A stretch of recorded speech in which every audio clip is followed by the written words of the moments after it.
Só para variar, isso foi bem pouco noticiado. Mas vocês viram o que aconteceu na Marcha dos Prefeitos?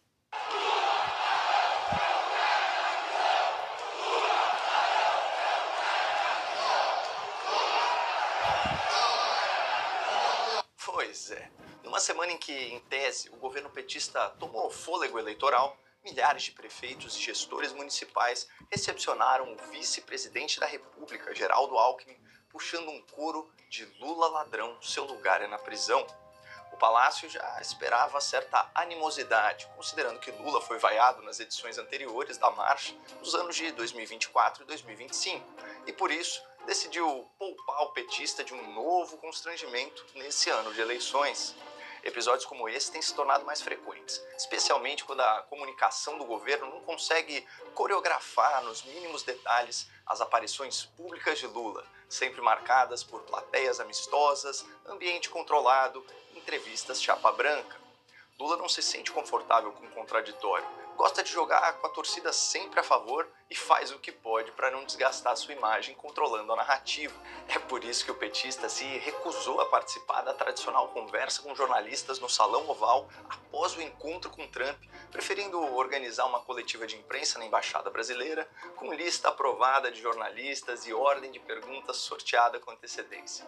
Eu confesso a vocês que deixe o seu like, se inscreva no canal. Da narrativa. Contudo, de vez em quando, Lula não consegue escapar do povo e é brevemente exposto ao termômetro das ruas, como aconteceu nessa semana em Camaçari, na Bahia, principal reduto eleitoral do PT, onde imagens de Lula sendo cobrado por populares sobre a farra do INSS viralizaram. Seu filho roubou! Cadê o dinheiro dos aposentados? Mas voltando à Marcha dos Prefeitos, o fato é que Lula arregou, faltou ao evento municipalista mais importante do calendário nacional e abriu espaço para o seu concorrente direto, que foi ovacionado pela plateia.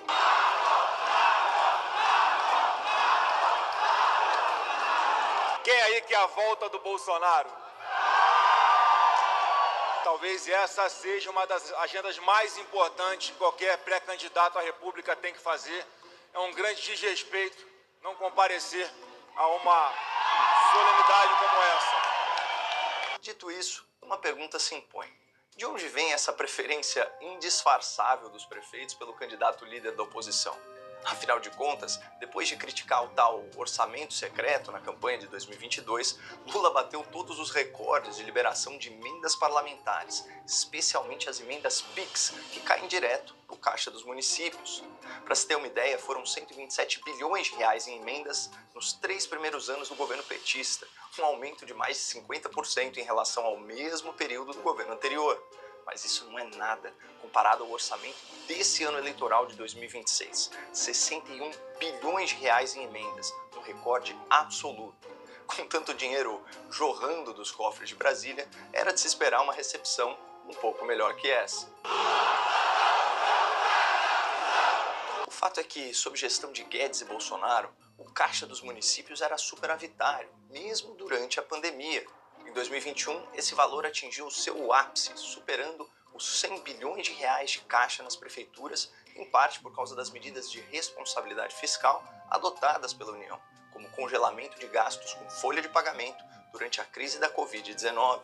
Menos Brasília e mais Brasil. Foi dessa forma que, em especial durante a pandemia, o governo do presidente Bolsonaro fez a maior distribuição de recursos federais para estados e municípios da história. Todas as prefeituras no azul durante o governo do presidente Bolsonaro, porque ele não escolhia coloração partidária na hora de definir para qual município os recursos federais iriam. Atualmente, mais da metade dos municípios está no vermelho. E o que mais pesa é a indexação de salários das carreiras públicas. Brasília aumenta os salários, mas quem paga a conta são as cidades do Brasil.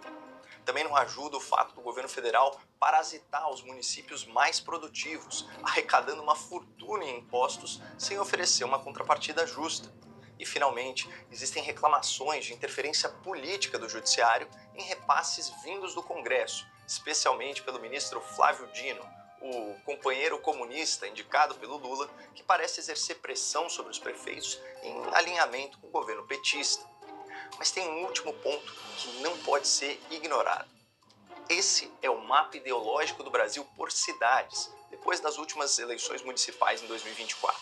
De acordo com dados do TSE, compilados e tratados por cientistas políticos da Universidade Federal do Paraná, partidos de centro-direita e de direita, em azul, tiveram o melhor desempenho da história, crescendo 5% em relação ao ciclo anterior e conquistando mais de 2.600 prefeituras contra 2.100 do centro, em cinza, e apenas 750 da esquerda, em vermelho, que registrou seu pior resultado nesse século. Ou seja, o governo Lula, apesar de controlar o orçamento nacional e influenciar o judiciário, encontrará uma forte oposição da máquina política capilarizada nas cidades. E esse coral da Marcha dos Prefeitos é apenas um prenúncio do que está por vir na campanha.